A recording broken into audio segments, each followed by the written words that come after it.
بسم اللہ الرحمن الرحیم۔ السلام علیکم۔ ایک بار جبرائیل علیہ السلام نبی کریم کے پاس آئے تو آپ صلی اللہ علیہ وسلم نے دیکھا کہ جبرائیل کچھ پریشان ہے۔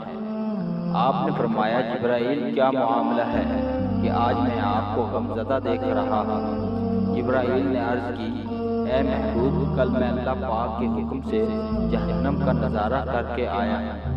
اس کو دیکھنے سے مجھ پہ غم کے آثار نمودار ہوئے ہیں۔ نبی کریم نے فرمایا، جبرائیل مجھے بھی جہنم کے حالات کے بارے میں بتاؤ۔ جبرائیل نے عرض کی کہ جہنم کے کل 7 درجے ہیں۔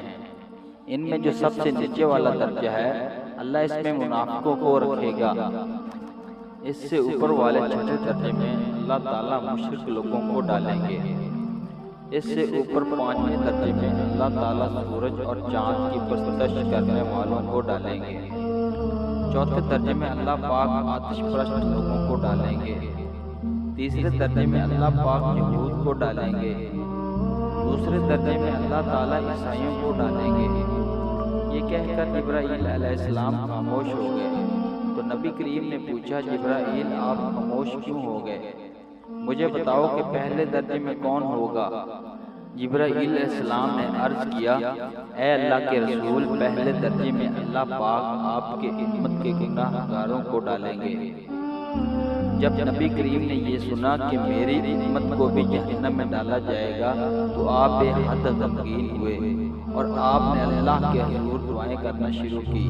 3 دن ایسے گزرے کہ اللہ کے محبوب مسجد میں نماز پڑھنے کے لیے تشریف لاتے، نماز پڑھ کر حجرے میں تشریف لے جاتے اور دروازہ بند کر کے اللہ کے حضور رو رو کے فریاد کرتے۔ صحابہ حیران تھے کہ نبی کریم پہ یہ کیسی کیفیت طاری ہوئی ہے۔ مسجد سے حجرے جاتے ہیں، گھر میں بھی تشریف لے کر نہیں جا رہے۔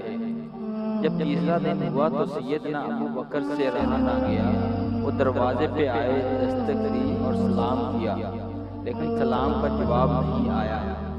آپ روتے ہوئے سیدنا عمر کے پاس آئے اور فرمایا کہ میں نے سلام کیا لیکن سلام کا جواب نہ پایا، لہذا آپ جائیں، آپ کو ہو سکتا ہے سلام کا جواب مل جائے۔ آپ گئے تو آپ نے 3 بار سلام کیا لیکن جواب نہ آیا۔ حضرت عمر نے سلمان فارسی کو بھیجا لیکن پھر بھی سلام کا جواب نہ آیا۔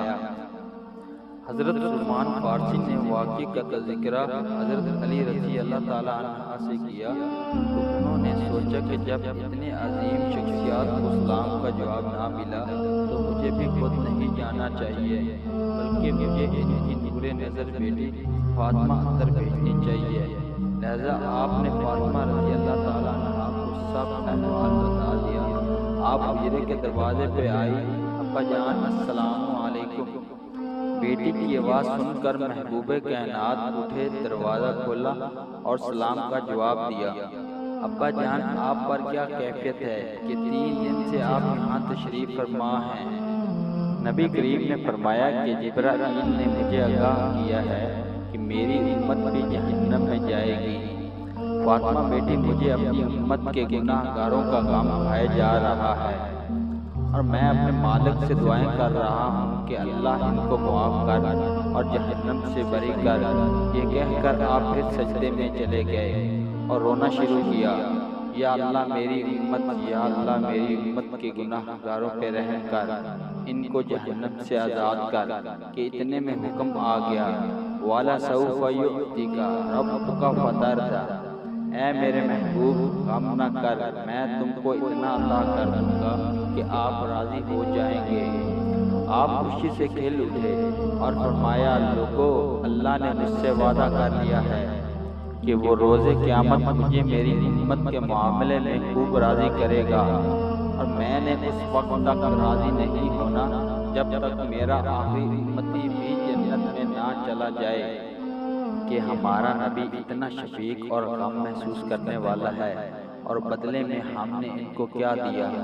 میری آپ لوگوں سے عاجزانہ اپیل ہے کہ لا حاصل اور بے مقصد ویڈیو ہم روزانہ شیئر کرتے ہیں، آج اپنے نبی کی رحمت کا یہ پہلو کیوں نہ شیئر کریں؟